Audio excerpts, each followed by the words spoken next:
We finally had some real football action this week. I guess we did have the Hall of Fame game, last week, but this past week, everybody's in action. If they didn't play Thursday and Friday, they're playing today or tomorrow.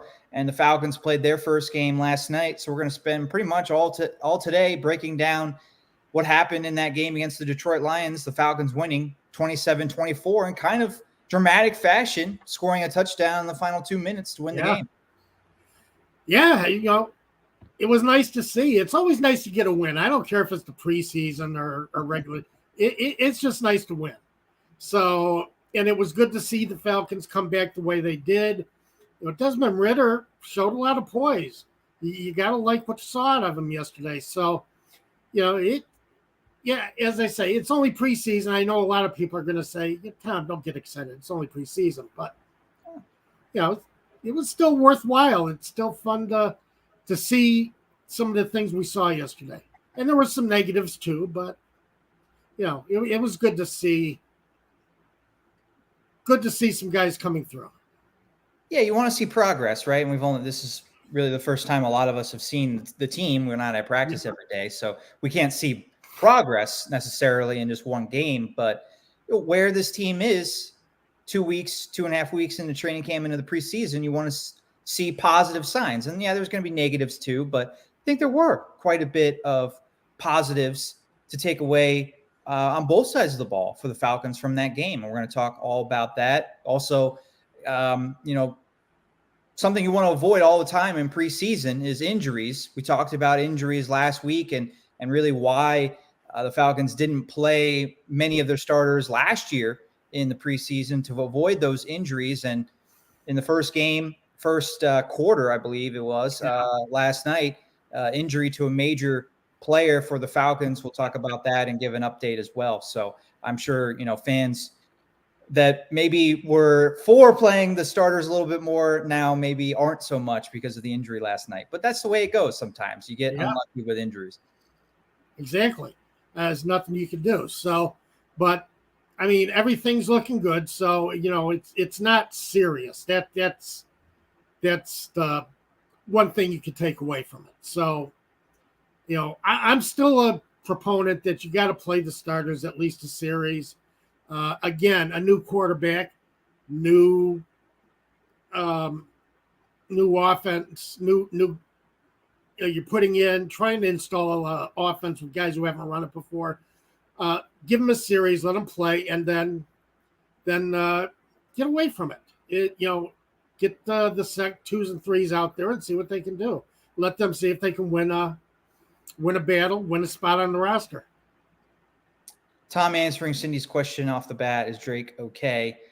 He is. Drake London. I was trying to tease it a little bit. We'll talk about it later in the show. But Drake London is the wide receiver that got injured and didn't return to the game after suffering the injury. But there are all indications are that it's not a serious injury that should keep him out for long term. So that's the good news. Yeah, exactly. He's okay.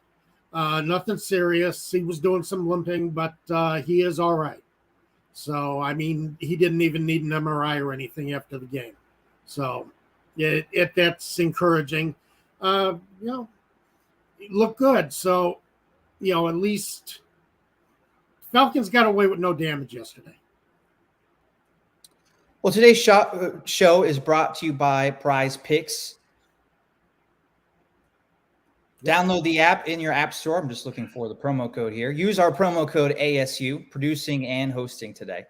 And you get a 100% match up to $100 if you use our promo code ASU. So definitely use that when you sign up. Download the app in your app store, sign up with an email password, and then make sure when you make that first deposit, use that promo code. So that'll support us. It's a great way. If you like our show, like our channel, we have all kinds of Atlanta and Georgia sports coverage on Atlanta Sports Unlimited on YouTube, on Facebook. If you like our channel, that is the best way, other than watching and liking our stuff.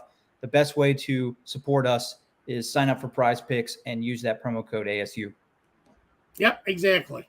That's what you want to do. So Prize Picks, they have everything I looked at the site this morning. They got preseason football up. So if you want to want to play some props on preseason football, head on over, sign up, and go ahead and get started.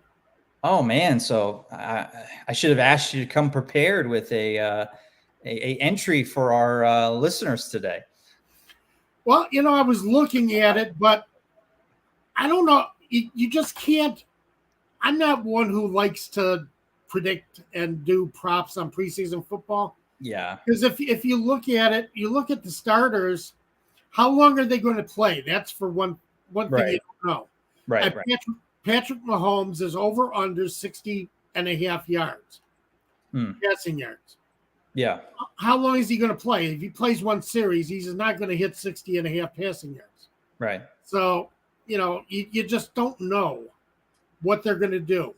And so that in that instance, I don't like making preseason projections. We'll see. Maybe running backs. I mean, David Montgomery, Bears are playing in another 45 minutes. He's at 17 and a half rushing yards. Well, he might play a few series. So, maybe that feels a little bit better. But other than that, no, I wouldn't touch this stuff. It's too early. You don't know how long anybody's going to play. So, I just am laughing because, you tease it and like, they got preseason. Go bet on preseason. Yeah. And then I put you on the spot and you're like, no, I don't like any of this stuff. So I don't like preseason stuff. Stay away from preseason. I'm not even big on betting the spread in preseason. Right. Yeah. Well, that's difficult to predict as well. So you can sign up for Prize Picks and save your first deposit for the regular season. It's not that far away. So that's not a bad idea either. Right. Sign up now to be ready. Use that promo code, and then you're ready to go in about 4 weeks.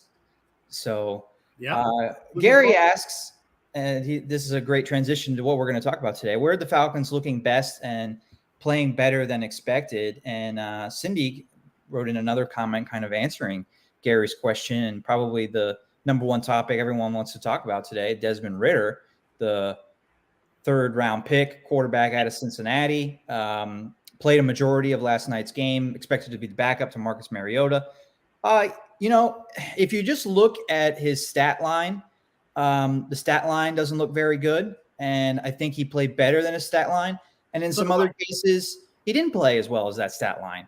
I think he benefited from a couple of drop interceptions, really, and an interception that was called back on penalty. But he could have completed a lot more passes than he did. He was 10 of 22, so a low completion percentage, low yards per pass attempt, 4.7. That's not really getting the ball downfield very much. But he did push it down the field a little bit and had some passes that could have been completed, but off the hands or maybe just an inch out of reach. So I think he played a lot better than that 10 for 23 line says. So do I. I was impressed with him. I thought he had nice pocket presence, knew where the rush was coming from, nice awareness. Again, there were a couple of times that pass that got called back for a penalty, fortunately. There were a couple of times I felt he could have put a little bit more air under the ball, needs a little bit more touch. He did have a wide receiver open behind the defender. Didn't get enough air on the ball to get it to the wide receiver. Mm-hmm. So, that was one problem. But other than that, yeah, I liked him. And I haven't really analyzed the stats. I haven't really looked at a lot of the stats. So I'm a little surprised that, I thought he played better. Yeah, because definitely without seeing the stats, I thought he definitely played better than that stat line. 10 of 22 for 103 yards. So only 4.7 yards per pass. Yeah, that's pretty low. You look at that and you're like, wow, Ridder had a really poor game. Had a terrible game. Yeah, but that's not really the case. No, because as I say, he showed a lot of good awareness in the pocket. He knew when to take off. Was always looking downfield. You always like to see that out of a rookie quarterback. When you're taking off, you're not pulling the ball down, and that's it. always looking downfield for a way, someone to get the ball to. That touchdown pass was beautiful. That was really nice. He had two. What? He had two. You talking about the second one? I'm talking about the last one. Yeah, that gave the Falcons the win. That was a beautiful throw. And Reinhardt did a great job. He was getting mugged in the end zone. So Reinhardt did a great job getting away and fighting for the ball and getting to the ball. But Ritter had confidence in Reinhardt being able to get to the ball. So because he was covered. But Ritter threw it up there and took his chances with him. He had confidence in his receiver. So that's along the lines of what you want to see when you're getting into out of a rookie quarterback. Does he fold? He could have ran the ball out of bounds and made another play. But he saw his receiver. He had confidence that his receiver could get open. And Reinhardt fought for the ball and fought off the defender and got it. Well, it was fourth down, so he couldn't just run out of bounds. I'm sorry. That's okay. You're right. But I think what you're saying is still true. That he put it in a place where the receiver could make a play on the ball. It was a desperation pass where nothing to lose if I just throw this up. But he still put it in a place where a play could be made on the ball, and the receiver made a very nice play coming back to make the catch and right at the goal line and for the game-winning touchdown. As I say, he was getting mugged. That I would have called interference on it, but fortunately, he fought for the ball. He got it. That was very impressive. I like that. I like the way that Quadri Allison ran yesterday too. On the first drive, he only had one drive of carries, but man, he was running hard, and he was running with vision, and he was running with purpose. And I loved the way he was carrying the ball yesterday. He was really he showed that he's in the mix for that running back one slot. So I wanted to, transition next to talking about the Falcons running game, because to answer Gary's question, I think that is where the Falcons played a lot better than maybe expected. They were playing a Detroit Lions team that didn't have a great defensive line last year. So, and it's one game, got to take everything into automatic video. Yeah, automatic video. God, I hate that. So take it with a grain of salt. Playing well against the Detroit Lions, but you still want to play well against anybody you play. And I thought the Falcons played well on the ground. But before we're talking about the running backs, though, I want to bring up the quarterbacks and their mobility. Yeah. And I think that's really what's going to start the running game this year. Smart sound. I don't believe this. Cordell Patterson talked about it this week. I got his quote pulled up here. He said this Friday, I think, before the game.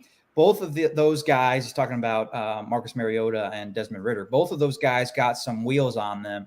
Those guys love running. It's new. It's different from Matt. Nothing against Matt. I love Matt. That's my guy. But those guys, they can run.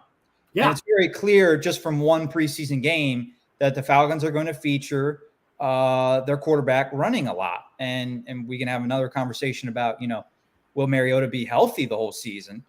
He was already taking some hits in a preseason game. Yeah. But it's going to be a running style quarterback, whether it's Mariota or Ridder out there.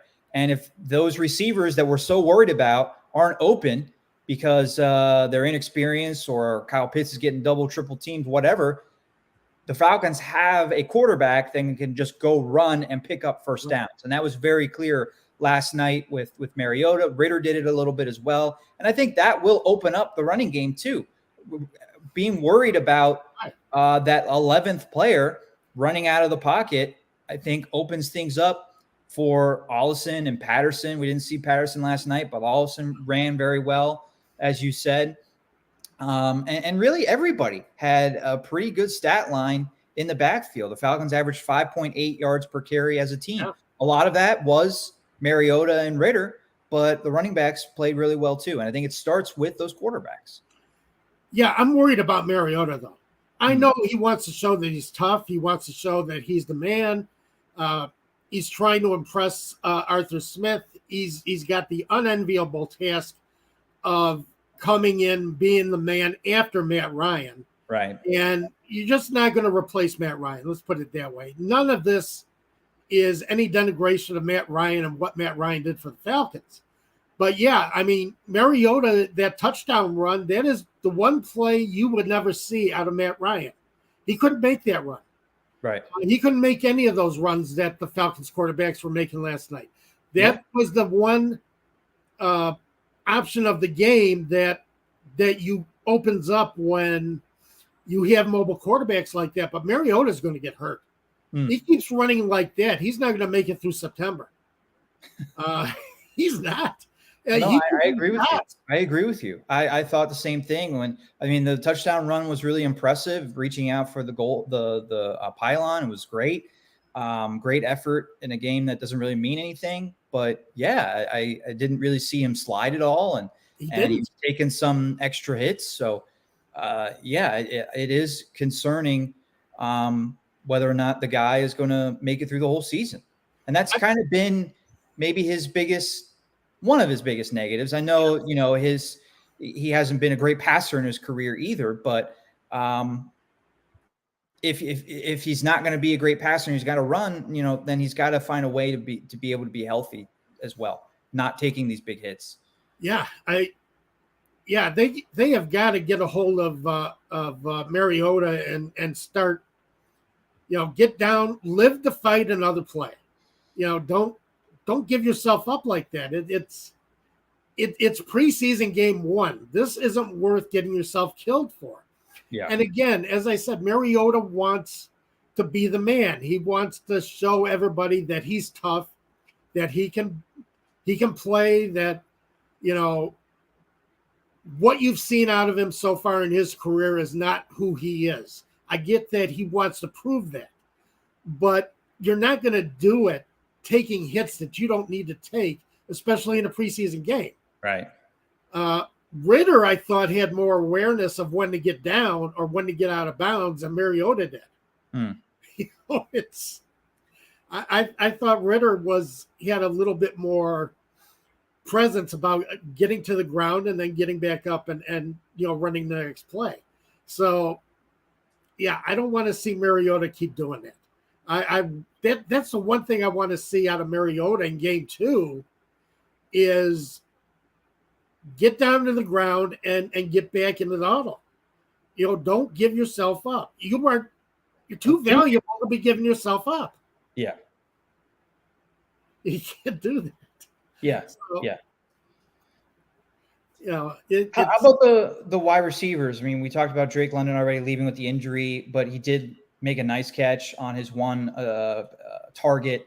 Nobody really got a lot of targets. Frank Darby led the way with 3 targets. Geronimo Allison had 2. One of them was a drop, but then he came back and made a nice 20-yard catch. So maybe a bit of a mixed bag from the wide receivers. We mentioned some drops with Ritter that could have really improved his stat line, but what did you see from that group? I see what they liked out of Drake London because that first pass by Mariota, and that was a nice pass by Mariota too. Got it just out of the reach of the hands of the defender, and London with the long arms was still able to get his hands on it and pull it in, and it was a nice gain. So I see what they like out of Drake London. Nice big catch radius. Because Mariota could put that ball out a little bit farther and still make the completion. And I was impressed with that. Let's see. Who was it? I'm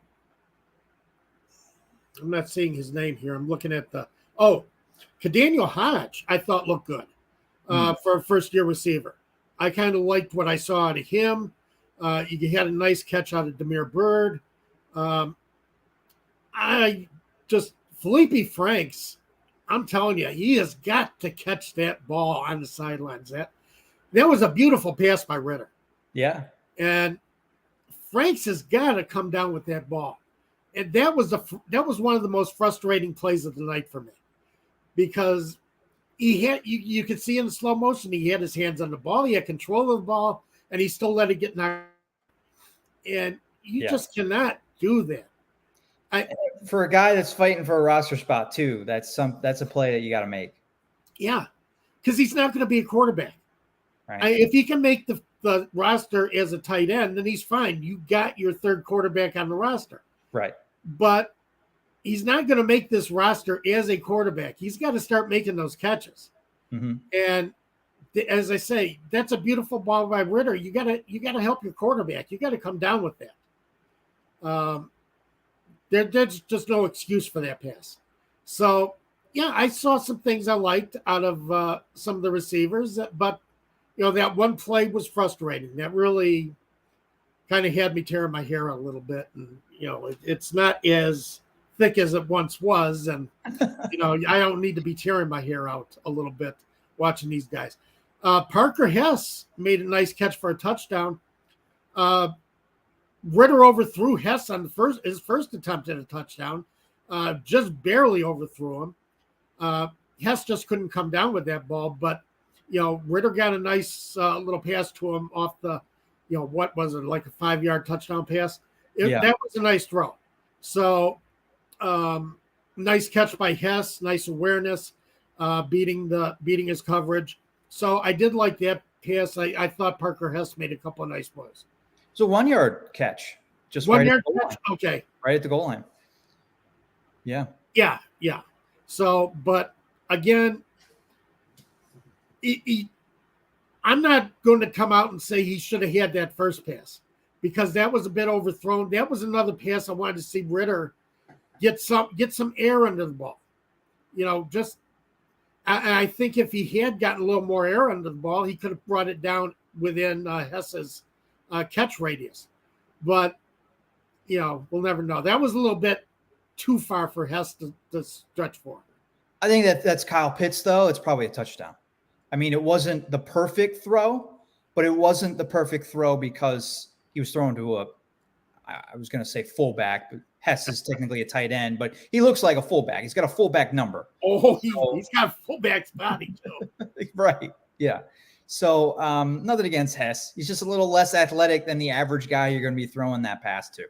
And Ritter could have made a slightly better throw, but I thought it was a pretty good throw to begin with. Wasn't a bad throw. Just out of the reach. That was a tough one. It was a tough throw to make. So you can't blame him too much for that. It's first game, and his first professional action, his first time seeing professional game speed. And as I say, a couple of passes just missed their mark, but I think overall I like what I saw. Yeah, me too. And let's flip over to the defense now. I think a lot of the same positives, some negatives for the defense, same as the offense, as you expected in the first preseason game. But I think the encouraging signs was the pass rush maybe a little bit better, not a lot better. But they are playing a Detroit Lions team that actually has a pretty good offensive line. Yes, they do. Take that into account as well. But some of the young players play very well on defense for the Falcons. Dorian Etheridge, I thought, had a good game. Yes, he did. D. Alford had the interception. D'Angelo Malone, the rookie, made a couple of nice plays, blew up that wide receiver screen on third down, third and goal, I think. And, I think the best pass rusher that they had was the rookie that, I'm going to have trouble pronouncing his name for several more weeks. But what's that? Ekibite? Yeah, what you said. He had a good night. He had a nice night. He did. So I think the Falcons didn't get their first sack until the 2-minute drill with the last minute of the game, and those guys are like third string guys. Right. So that sack might not even really count, but I thought it was a little bit better. If you want to be a positive minded person like myself, I thought it was a little improvement there from the pass rush. Yeah, pass rush looked okay. Etheridge, I'm telling you, I keep saying, look for that player who keeps showing up on your TV screen. Look for that player who keeps showing up around the ball. And that's Dorian Etheridge. And he caught my eye last year in the preseason, caught my eye again yesterday, because the Lions were having their way with the Falcons' #1 defense through the air. And that was frustrating. Lions really moved the ball against the Falcons' #1 defense. Yeah, they did. They did. And moved the ball well. DeAndre Swift, had a couple of good runs, made the touchdown run. I don't think the Falcons looked as sharp in the defense, in the secondary as I would have liked. Etheridge was actually the guy who kind of brought all that to an end, because Hodge was looking pretty good. Not Hodge. Oh, God. But Boyle was looking pretty good for a while on that first drive, until Etheridge broke up that second down play. Etheridge knocked that pass down, and it seems like the Falcons' defense tightened up a little bit after that. They needed something to help them catch fire, and Etheridge knocking that ball down kind of did it for them. That kind of woke up their defense a little bit, and they played a little bit tighter on defense. Still not as good as I would like to see against the pass. Still not as good as we thought they were going to be against the pass, considering some of the personnel they have back there. Yeah. But again, not as bad in the secondary. I want to see how they tighten that up in games 2 and 3. That's the thing I'm looking for. But yeah, look out for Dorian Etheridge. He might be playing his way onto the roster. I absolutely agree. He played really well, and just around the ball all the time. You want those kinds of linebackers. And Aluakon not back with the team, and he was kind of that guy that was all over the place last year. So the Falcons kind of looking for somebody to fill that spot for them. Yeah, they have to have it, and that was what really encouraged me about Etheridge's play last night. Plus, he's a special teams guy. He does well in the special teams. Good coverage guy. And that's how you make it as a young linebacker. You make it on special teams when you're a linebacker. And then you're on the roster and you can make an impression, at your position. But the way Etheridge is going right now, I think he's playing his way onto the roster. I like what I see out of him. I want to return to the run defense in a minute, but we just got a question from Todd. He asks, what did we think of the pass rush? And Todd, I answered it a few minutes ago. I thought it was okay. I thought it was just okay, not great. But I will say I thought it got better as the game went.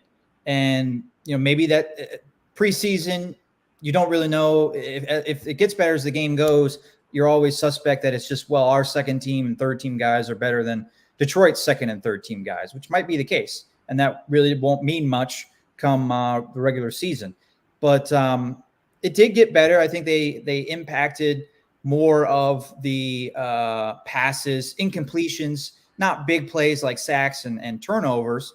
The one turnover they got was just Detroit dropping the ball, dropping a snap. Yeah. But, Tim Boyle, the backup for Detroit, 9 of 16. So not a great completion percentage. He threw a lot of passes away because he was flush from the pocket. So The pass rush did get a little bit better as the game went. Yes. It's funny because here in Chicago, I had NFL Plus and watching the game, and I had the Detroit play-by-play crew, play-by-play broadcast doing the game. So I was listening to the Lions play-by-play, play guys, preseason broadcasters doing the game, and not for the Falcons. And they kind of made a comment about Boyle, that Boyle seems to be a second late, getting rid of the ball, making his reads. They were more impressed with David Blau, how Blau looked, later in the game, mid-third quarter, fourth quarter. Mm-hmm. But Blau even gave the game away. Right. Because that fumble. Right. But, yeah, that's the thing is, Boyle's playing for a spot, did not look good. But you got to think maybe the Falcons had a little something to do with that. Don't just chalk it up to the fact that maybe Boyle is not the quarterback everybody wants him to be. The Falcons did get some rush on, did do some better coverage as the game went on. D. Alford looked a little bit better. So I do think there's room for improvement, but I do like what they did. I lost my train of thought. What was I? I wanted to bring up the Detroit Lions. Welcome to my world, Dave. There's just so much going on with. We got another comment, and I want to answer Todd's question, but I wanted to say something first. With NFL Plus, I had the Detroit feed too here in Atlanta, so I don't think that was a thing with you being in Chicago. Okay. Unless, was anybody watching the show? Did you watch the game? I watched the game after. I didn't watch it live. Yeah. I watched the replay. Anybody watch the game live and not have and have the Lions feed, or not have the Lions feed, have the Falcons feed? I'd love to know about that. Watching it on NFL Plus, not on cable here in Atlanta. I'm assuming it's like a home feed thing. They only give the home team feed.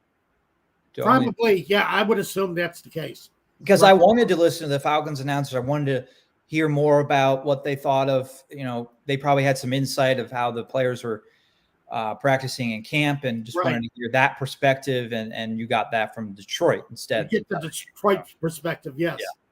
Yeah. So, I think it is the home team feed is what you get on NFL Plus, because they cut away from the Lions-Falcons game at the end, blocked the last 5 minutes. Cut away to get to the start of the Packers 49ers game. And it was the 49ers feed that we were getting.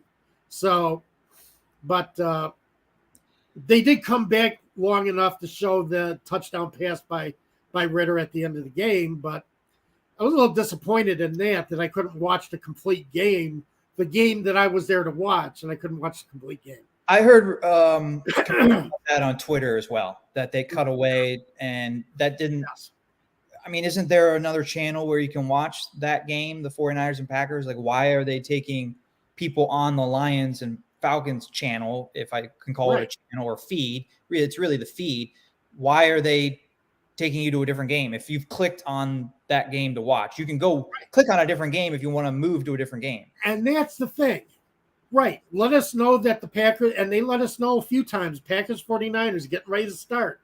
We're going to watch Trey Lance. We're going to see, that we can't wait. We're going to get that Packers 49ers game to you. I was like, if I want the Packers 49ers, I will go and click on the Packers 49ers. Right. I want to see the end of the Falcons game. Yes. Oh, that was a frustrating thing. Yes. I feel that way even with, DirecTV on Sundays. Right. I don't care that this game is 30-0. I'm covering this game. I want to watch the whole thing. Right. Or I am a fan of the Falcons. I'm a fan of the Steelers, a fan of the Colts, whatever. I want to watch all of this blowout because they're winning, or I'm going to wallow in misery that they're losing so badly. And if I wanted to watch another game, I would change the channel. Right. Do not change the feed on me. Right. But I'm with you there. Absolutely. Boy, Dave, you got hot there for a minute. It's nice. Get that. Well, that was a lot of built up anger, because they've been doing that on CBS and Fox for a long time. Oh, yes. They do that quite a bit. Yeah. Let's get to Todd's last question. Flipping back to the offense. What is Coach Smith's offense? Does not seem to be deep passes. Seems like he's going to be strong on run and play action. Smith short passes. Well, I do agree with you, Todd. I think his offense is going to be more centered on short passes, especially early in the season. They have such a young wide receiver core. They have a work in progress along the offensive line. Such a big part of deep passes is getting blocking up front. And is Arthur Smith going to be confident enough in his blocking to put Mariota in a situation where he's dropping back, waiting for inexperienced receivers to get open down the field? I don't see that being a smart strategy or strategy that they should use early in the season. So I I wouldn't be discouraged by one game though, and really only one series from the number one offense last night. Yeah. I do think that they'll open up the offense as the season goes. We'll see. But yeah, I agree with you that this is going to be a run-centric offense. I think Smith, coming from Tennessee where he had Derrick Henry, he wants to be a run-centric offense. He's got other guys other than Patterson that he can use to have a 1-2 punch. Wasn't really able to do that last year with Mike Davis. For whatever reason, Mike Davis struggled. So maybe they can get a 1-2 punch with Ollison and Patterson. And then again, the running quarterback really will make a difference. And that will, if they do start calling for deeper passes, deeper routes, then you have the fail safe of, well, if no one's open or if the rush gets to Mariota, he can escape and do something on his own. Yeah, he's got the pocket presence to do that. And that's kind of nice. As I say, that's what you didn't get with Matt Ryan. And, you know, I'm not saying that's bad because Matt Ryan gave you so much of, you know, everywhere else. But that is the one facet of the game that the Falcons have right now. But you look at his offense in Tennessee, yeah, his offense in Tennessee was run heavy, was kind of short to intermediate passes, did not throw a lot of long routes. He didn't really have the receivers there to throw the long routes either, though. If you look at A.J. Brown, yeah, but if I remember correctly, Arthur Smith was coordinator during A.J. Brown's rookie season. Yeah, but he had stronger tight ends too. Right. You know, he had a good tight end roster, and he used them. So, yes. So I think this is kind of Arthur Smith's game. I would love to see him open up the offense more because I think he's got two quarterbacks with the arm to open up this offense. But if you look at what Aiden Hutchinson did on their first series against the Falcons offensive line, and Aiden Hutchinson came in and looked like, you know, he was a 5-year, 6-year veteran. Yeah. You know, the way he was, you know, avoiding the tackle and kind of finding the free space in the backfield, that was rough. And you're right, with this O-line, you got to do a lot better than that. Yeah, and that was against Jake Matthews, that one where he just completely whiffed on the block. And that's a 10-year veteran trying to block a rookie in his NFL debut, really. So you can't even complain about, you know, Wilkinson or some of the other interior linemen that the young guys that they're trying to develop that have struggled. I mean, that was Matthews. So this comment is very true. Smart ride that. Yeah, you got to have the better offensive line there, right, to do more deep passes consistently. Yeah, although I did again during the San Francisco game during the early part, Trey Lance, they did make a comment that it only took him 2 seconds from the snap to get rid of the ball. So sometimes if you got a fast enough receiver, you can get deep and kind of not have to worry about your offensive line as much, but you got to have that fast receiver. You got to get that guy who was going down, you know, getting down the sideline. And that's another thing Lance had yesterday. I forget the name of the receiver who caught that that 76-yard touchdown pass. But he was fast and somehow managed to stay in bounds. So if you got a guy who can get down the field, and that's the thing, I think they, you know, with Zacchaeus, I think they got a guy who can get down the field and get down the field fast. So I don't see why you can't, you know, get Mariota 5-step drop and let him get rid of the ball and see if Zacchaeus can come down with it. I would like to see him get involved in a couple more deep passes because that's his game, not over the middle.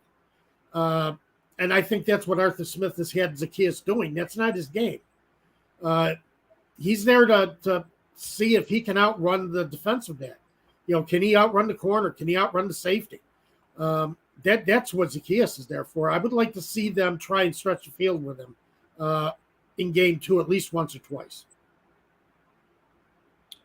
Tony has a fun question about Stephen Means playing for Baltimore. Had a pretty good first preseason game, and Tony frustrated that Means never did anything like that for the Falcons. And I feel like that's common, not necessarily just for the Falcons, but just in general. And it always seems like, your team is the victim, that your team, this guy, he was a bum for us. Now he goes and plays somewhere else and he's all future Hall of Famer.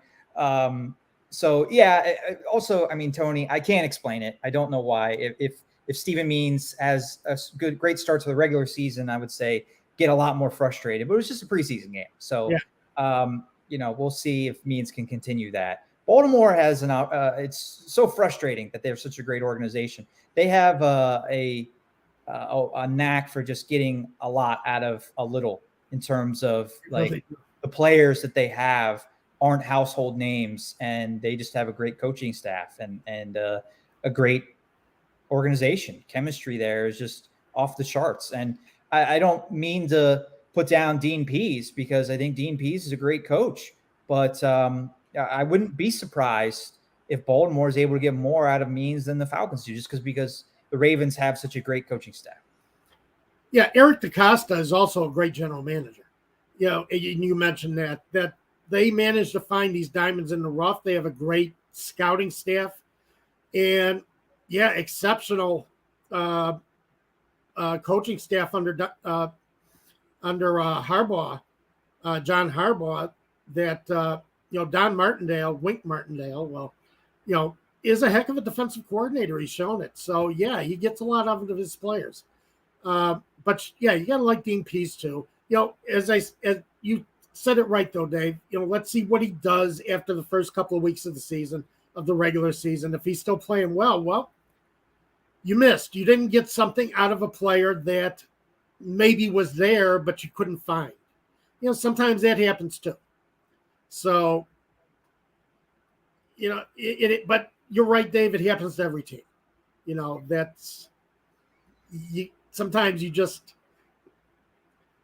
it happens. Maybe a move maybe wakes a player up. Maybe the change of scenery does something. That's true. It really does. We'll see how things go going forward, though. Smart Ride has one other comment. I'm truly impressed with the effort of the team. The game ball should go to the coaching staff. Yeah, I like the effort from the team. Yeah. And it was nice to get that comeback win. Courtesy of the Detroit Lions dropping a snap, of course. But at the end of the day, it doesn't really matter if you win or lose in the preseason. So if they hadn't dropped that snap, we'd probably still be saying the same positives and negatives from the Falcons' performance. But for them to win the game just makes you feel better, and the whole locker room feels better. Even though even though it's a meaningless game, it's nice to get a W. It doesn't matter. That's a W. So, and on the other side, Dan Campbell, I thought, did a great job as far as coaching the Lions. I thought the Lions did a good job. I thought so too. But somehow the Lions still found a way to lose. Right. And that's something that the Lions did a lot last year. Found a way to lose. Yeah. So you want to get out of that habit of losing in the last minute. You want to get out of that habit of coming apart in the fourth quarter. Lions couldn't do that. And you don't think that that's not going to sit in the Lions' minds, in the players' minds, even though it was a preseason game, even though the game meant nothing, it still is going to sit in their minds. So there is something to say about the preseason. Absolutely. Absolutely. If any other questions, comments about the Falcons, keep them coming in. We'll get to them, but we're going to move on to some other storylines. Hit as many as possible in the last 15 minutes of our show. Today's show brought to you by Prize Picks. Download the app in your app store. Sign up today. Use that promo code ASU when you sign up and you make your first deposit, and you get a 100% match up to $100 on that deposit. So definitely use that promo code ASU. You'll get double the amount of money that you put down on your first entry. And you'll have that ready to go regular season coming up in about 4 weeks. And we are sobering up Nostradamus right now. He is hitting the black coffee. We're sobering him up. He's been in his long winter or summer hibernation, or drunken stupor actually, but hibernation is what we like to call it, just being nice. But he will be there to give you tips about who to pick once the season starts. So get ready for the regular season. So get signed up for Prize Picks. It is that time. One other thing I just want to say about Desmond Ridder, about the Falcons' win yesterday. A lot of poise as far as, being chased from the pocket, but still not losing his head. Knowing where he was on the field and getting the ball to the only receiver he had available to him. A lot of poise. I really like that. There are some good things to be seen out of this quarterback.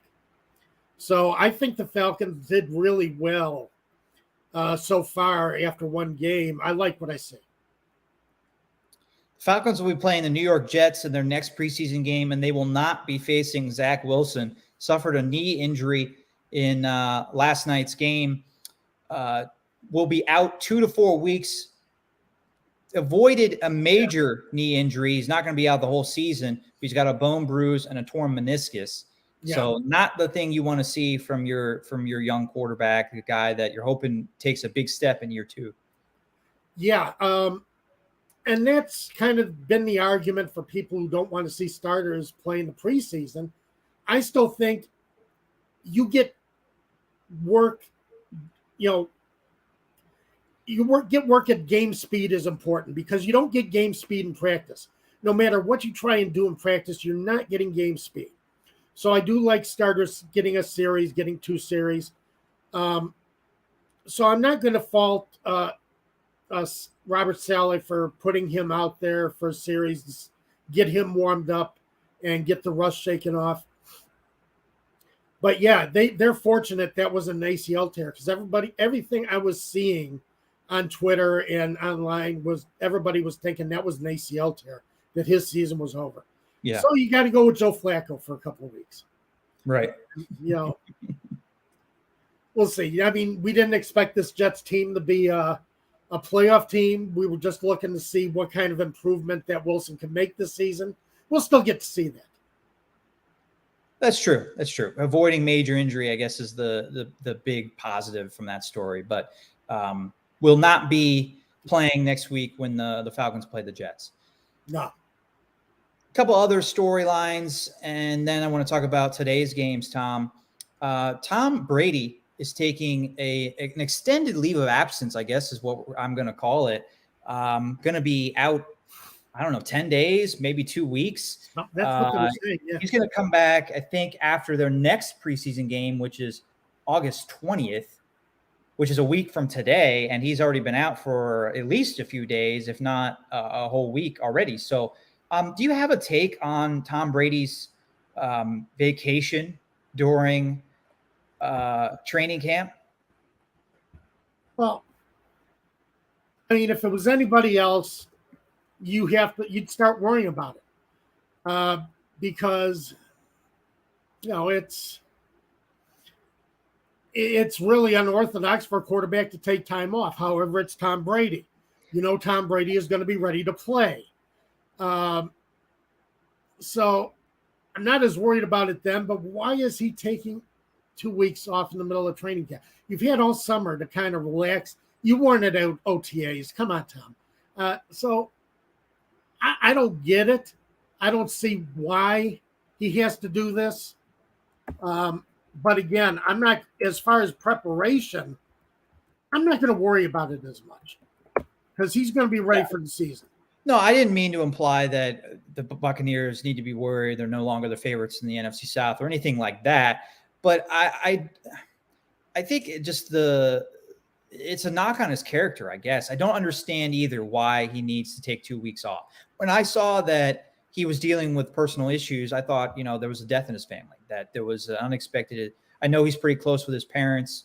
So did something happen to his parents, or, his wife dealing with something, his children dealing with something. And if that is the case, we don't really know why. So if that is the case, then Tom Brady should take all the time that he needs to go through that family emergency. But from what I understand, from what I've read, this was actually a planned vacation. Yes. That the Buccaneers agreed to this. Maybe not when he first signed his contract, but they agreed to it at least in July. They talked about it a month ago and agreed to it.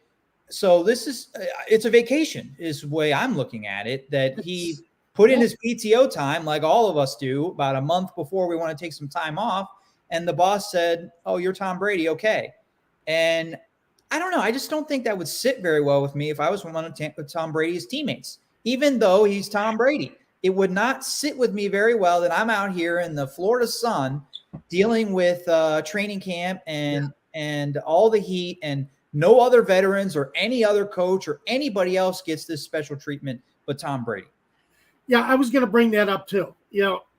It's the teammates you want to worry about, because you're kind of showing that you're above the team. You're not part of the team. And it's not a good look. And the teammates are all going to say the right things in public. Right, of course. But of course. That there are questions about his commitment to the team among his teammates. Does he have the same commitment, the same drive? Yes, he's Tom Brady. Yes, he's a multiple Super Bowl champ. But does he have the same commitment and same drive that we do trying to get there?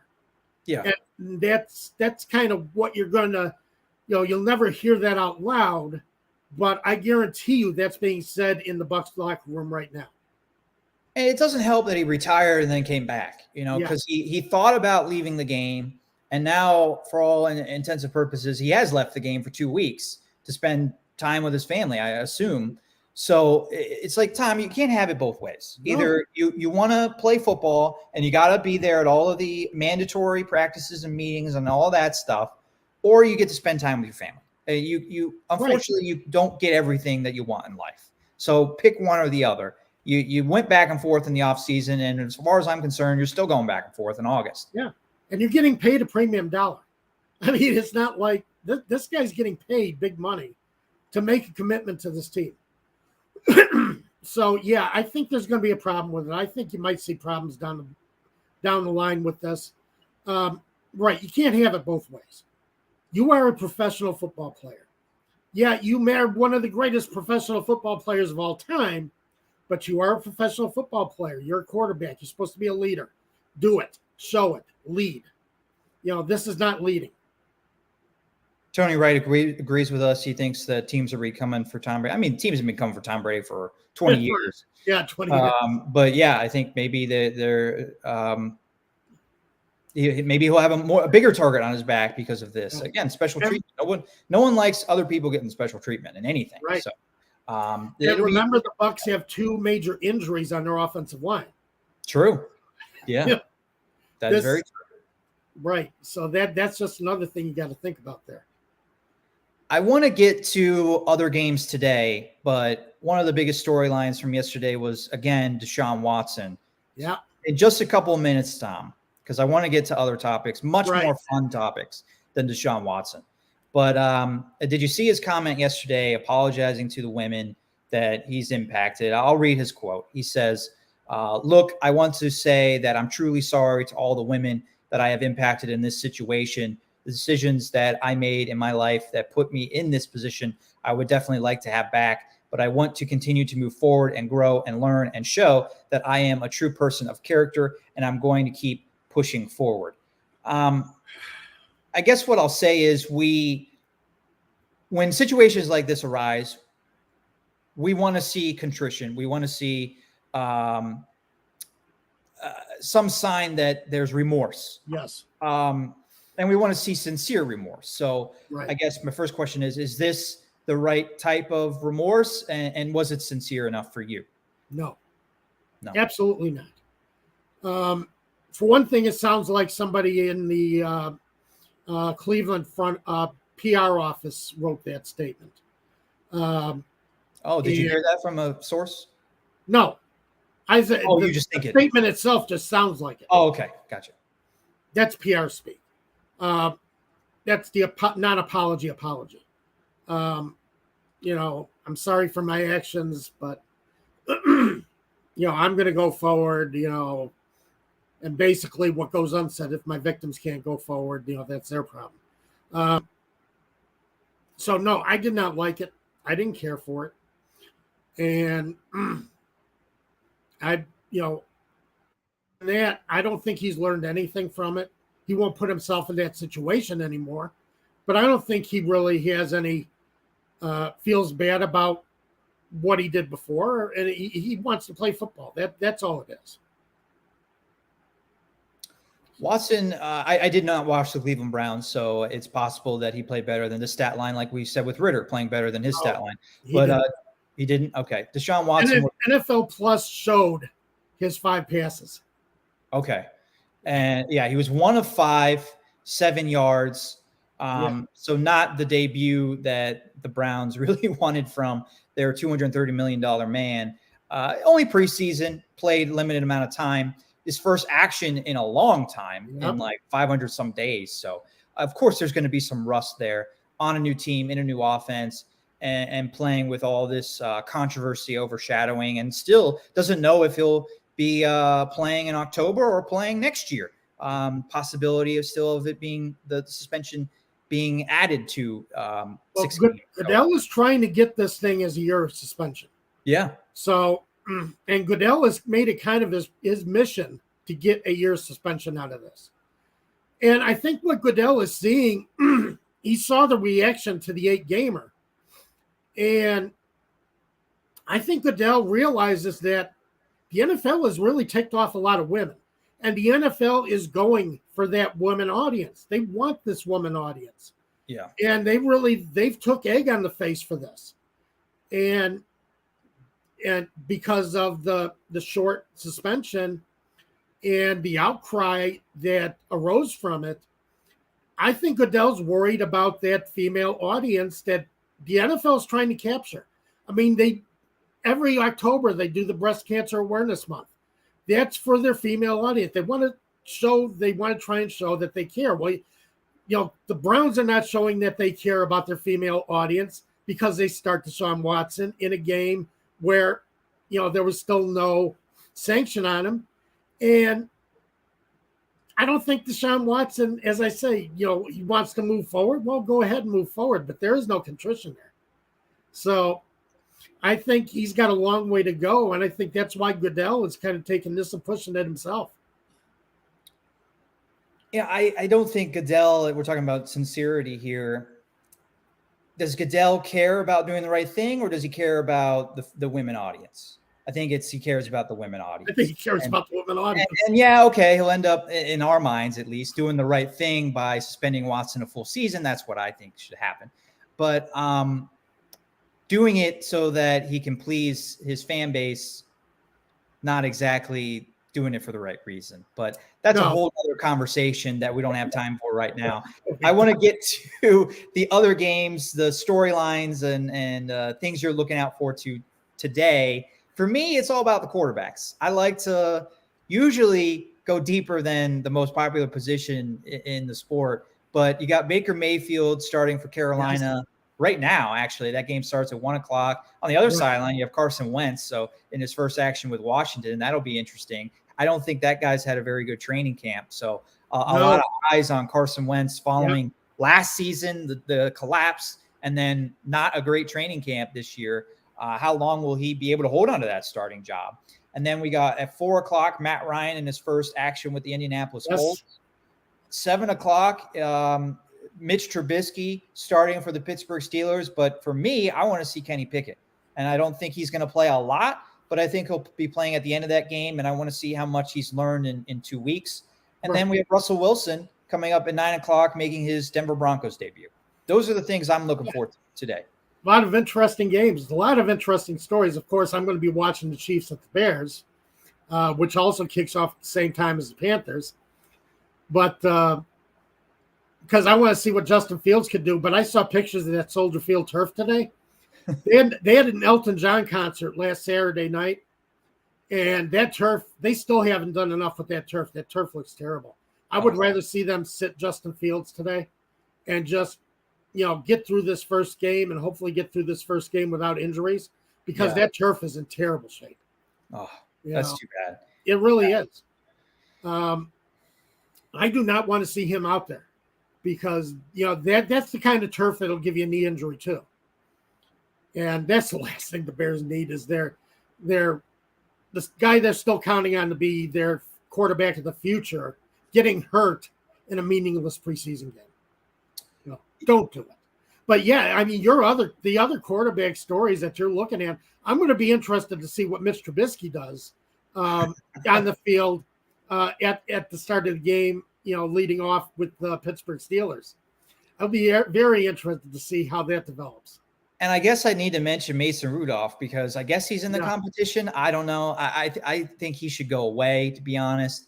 But he is still on the roster. And yes, I guess there's if Kenny Pickett plays well enough, there's conversations about trading Mason Rudolph already surfacing. And I'm just like, well, who wants Mason Rudolph? What are you going to get for Mason Rudolph? What are you going to get for him? Yeah. Right. So – but a lot of quarterback intrigue in Pittsburgh and really all across the league, and a lot of it will be on display today.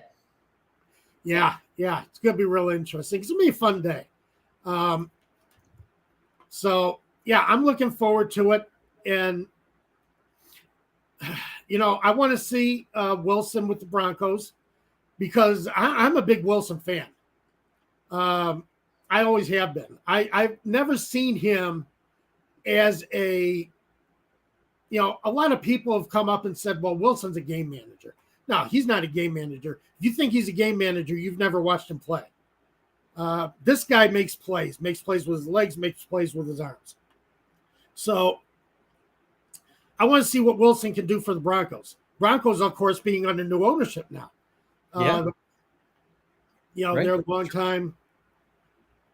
Basically, the ownership that they've had since the start of the franchise is gone, and we'll see how that develops too. Thank you for joining us on today's show. Unfortunately, we won't have preseason games to recap the next 2 weeks for the Falcons anyway. They play later in the week.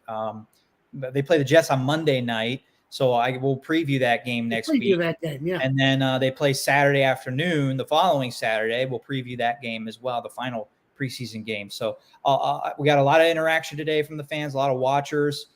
You can catch us on replay. A lot of good questions and comments. I really like what the fans came up with today. Really adds to the show. So yeah, we love having you here and love hearing what you have to say.